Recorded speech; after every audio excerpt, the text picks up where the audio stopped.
할렐루야. 1월 15일 금요일 짱목과 말씀 수다에 오신 여러분들을 환영하고 사랑하고 축복합니다. 환영합니다. 저는 제일 좋아하는 음식이 뭐냐면 우리 교인들은 다 알지만 계란입니다.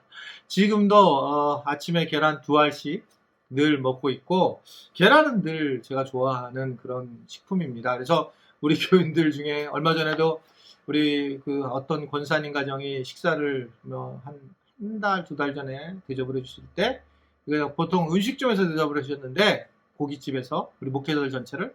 근데 거기에 이제 계란으로 이렇게 하는 것을 따로 시키셨더라고요. 그만큼 제가 계란을 좋아해요. 좋아한다고요. 그래서 하여튼 계란이 저는 이렇게 들어오면 그 반찬에 이게 대접받는 느낌을 늘 받고 있는 그런 사람입니다. 네, 오늘 우리 하나님의 말씀은 민수기 15장 1절부터 16절의 말씀을 하나님 말씀 보시겠습니다. 여호와께서 모세에게 말씀하여 이르시되 이스라엘 자손에게 말하여 그들에게 이르라. 너희는 내가 주어 살게 할 땅에 들어가서 여호와께 화제나 번제나 서원을 갚는 제사나 낙헌제나 정한 절기제에 소나 양을 여호와께 향기롭게 드릴 때에 그러한 헌물을 드리는 자는 고운 가루 10분의 1에 기름 4분의 1 흰을 섞어 여호와께 소제로 드릴 것이며, 번제나 다른 제사로 드리는 제물이 어린 양이면 전제로 포도주 4분의 1 흰을 준비할 것이요, 순양이면 소제로 고운 가루 10분의 2에 기름 3분의 1 흰을 섞어 준비하고, 전제로 포도주 3분의 1 흰을 들여 여호와 앞에 향기롭게 할 것이요, 번제로나 서원을 갚는 제사로나 화목제로 수송아지를 예비하여 여호와께 드릴 때에는 소제로 고운 가루 10분의 3의 바에 기름 반 흰을 섞어 그 수송아지와 함께 드리고, 전제로 포도주 반 흰을 들여 여호와 앞에 향기로운 화제를 삼을지니라. 수송아지나 순양이나 어린 순양이나 어린 염소에는 그 마리수마다 위와 같이 행하되 너희가 준비하는 수요를 따라 각기 수요에 맞게 하라. 누구든지 본토 소생이 여호와께 향기로운 화제를 드릴 때에는 이 법대로 할 것이요, 너희 중에 거류하는 타국인이나 너희 중에 대대로 있는 자나 누구든지 여호와께 향기로운 화제를 드릴 때에는 너희가 하는 대로 그도 그리할 것이라.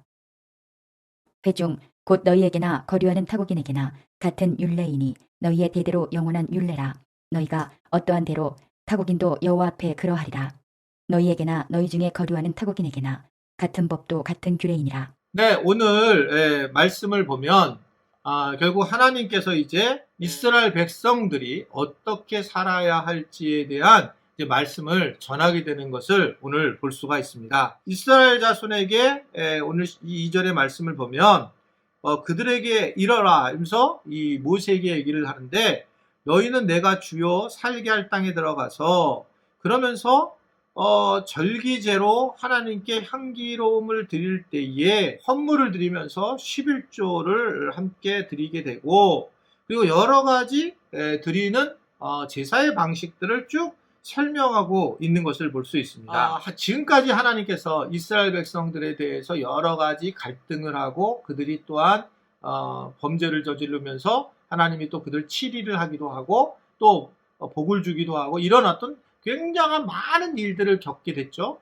그리고 나서 오늘 한 말씀이 뭐냐면 바로 이렇게 예배를 드려야 된다라고 하는 것을 말씀을 하고 있습니다. 가나안에 들어가서 제일 중요한 부분이 바로 약속의 땅에서의 중심에서 예배를 드리는 것이다 라는 겁니다. 그러면서 그 예배를 드리는 그 중심에 어떤 것이 있냐면 1절부터 10절에 보면 제사에서 바치는 규례들에 따라서 예배를 드려야 된다라는 것을 얘기를 하고, 11절과 12절의 말씀을 보면 자율적으로 해도 되는 것과 엄격하게 할 규례를 명확하게 나누게 되면서 하나님께서 분명하게 제사에 대한 마음들을, 예배에 대한 마음들을 분명하게 전해주는 겁니다. 믿는 사람과 믿지 않는 사람의 차이는 그건 뭐냐?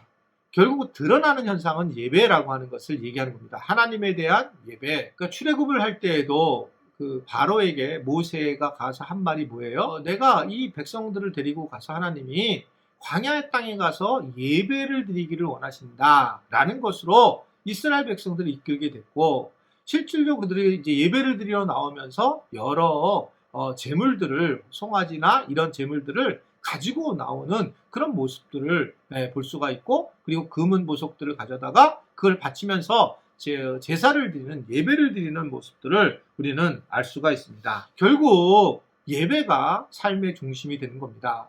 그러니까 이제 가장 커다란 문제는 지금 이 코로나 기간 동안에 이제 모이는 예배에 대한 이게 좀 심각성이 이제 나타나게 됐죠. 거의 1년 이상을 이제 모이지 않게 되면서 영상으로 보게 되면서 참 많은 사람들이 편리성을 따지게 되고, 그래서 앉아서 드리는 그냥 영상으로 드리는 예배를 이제 진짜 예배로만 생각하는 경우가 굉장히 많이 있습니다. 하나님의 백성은 하나님과의 교제를 통해서 하나님을 만나는 것이 중요한데, 이게 뭐냐면 예배라고 하는 겁니다. 그러니까 예배는 하나님을 만나는 거예요. 그래서 우리 교회 비전 선언문 중에 예배를 통해 하나님을 만나봅니다.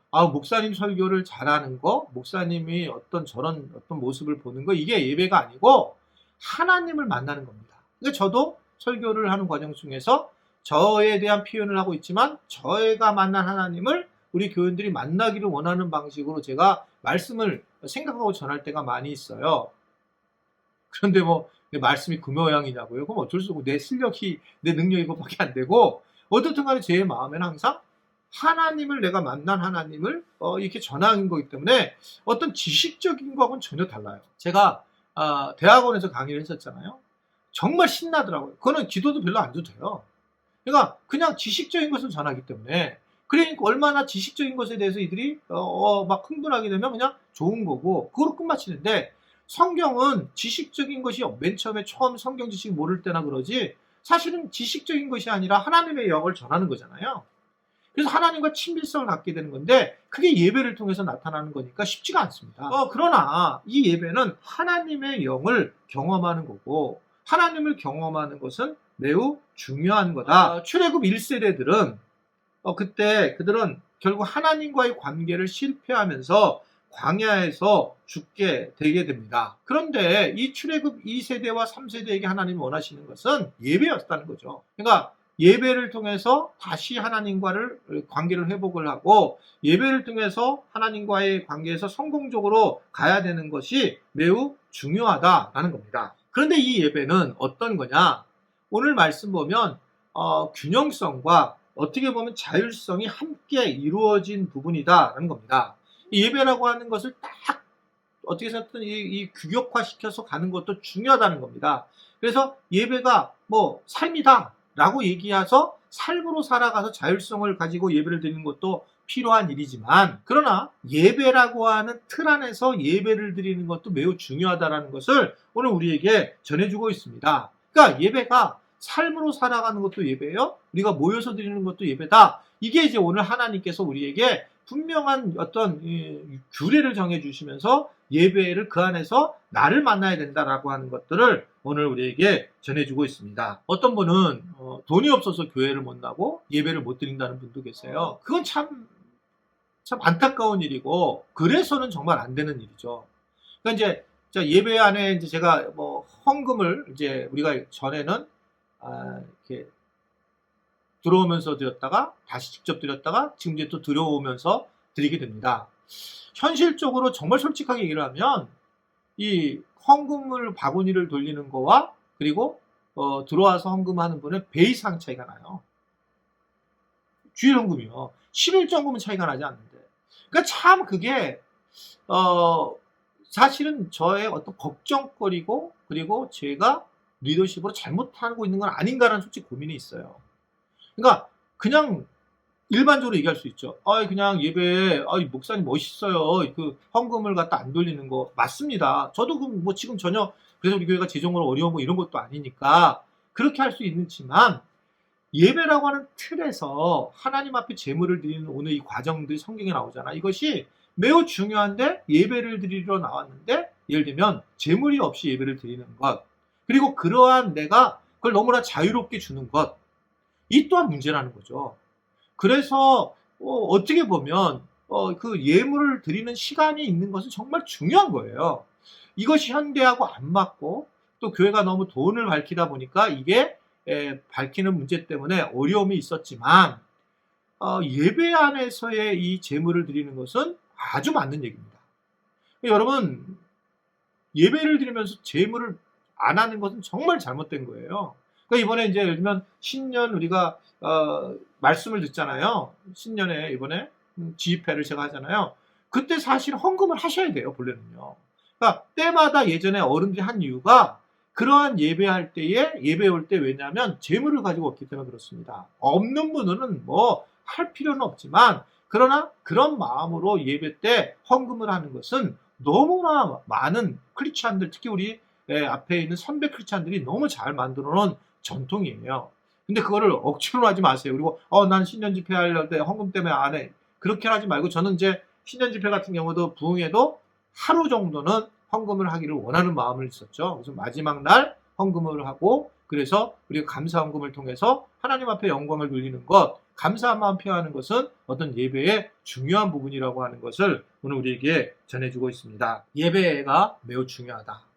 하나님이 다시 하나님의 관계를 회복시키게 하는 것은 예배였다는 걸 알고 우리가 예배라는 것을 더 많이 여러분들이 묵상하고 예배에 대해서 조금 더 깊이 생각을 해서 그 예배 안에서 여러분들이 큰 자유함과 또 은혜와 하나님의 만나는 것을 누리게 되기를 주님의 이름으로 부탁을 드립니다. 기도하겠습니다. 하나님, 오늘 예배에 대해서 말씀을 나누게 되어 감사합니다.